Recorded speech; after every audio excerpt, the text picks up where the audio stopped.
ராசிபுரம் அருகே நள்ளிரவில் police jeep மீது பின்னால் வந்த கார் வேகமாக மோதி விபத்தை ஏற்படுத்தியதில் பெண் காவல் ஆய்வாளர் உட்பட 5 பேர் காயமடைந்தனர்.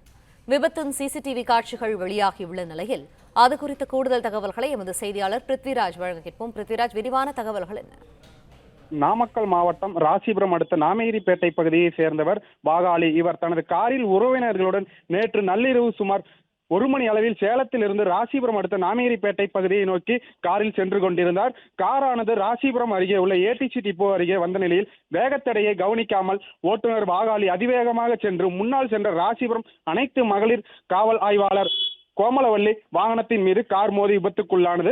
கார் மோதிய வேகத்தில் கட்டுப்பாட்டை இழந்து காவல் ஆய்வாளரின் வாகனம் சாலையோர தடுப்புச் சுவரில் மோதி நின்றது. விபத்தில் காவல் ஆய்வாளர் கோமலவல்லி மற்றும் ஓட்டுநர் விமல்ராஜ் மற்றும் மற்றொரு காரில் பயணித்த சிறுவர் உட்பட 3 பேர் படுகாயங்களுடன் மீட்கப்பட்டு ராசிபுரம் அரசு மருத்துவமனையில் சிகிச்சைக்காக அனுமதிக்கப்பட்டனர். அங்கு அவர்களுக்கு முதலுதவி சிகிச்சை அளிக்கப்பட்டு மேல் சிகிச்சைக்காக நாமக்கல் அரசு மருத்துவமனைக்கு அனுப்பி வைத்தனர்.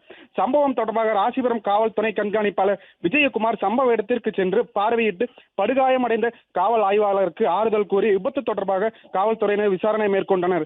முதற்கட்ட விசாரணையில் காவல் ஆய்வாளர் கோமலவல்லி நேற்று ரோந்து பணியில் ஈடுபட்டிருந்த நிலையில் அப்போது அதிவேகமாக வந்த கார் ஓட்டுநர் வாகாளி வேகத்தடையை கவனிக்காமலும் பிரேக் பிடிப்பதற்கு பதிலாக ஆக்சிலேட்டரை மிதித்ததால் வாகனமானது அதிவேகமாக சென்று காவல் ஆய்வாளர் வாகனத்தின் மீது மோதியதாக காவல்துறையினர் தெரிவித்தனர். தற்போது விபத்துக்குள்ளான சிசிடிவி காட்சிகள் வெளியாகி பரபரப்பை ஏற்படுத்தியுள்ளது.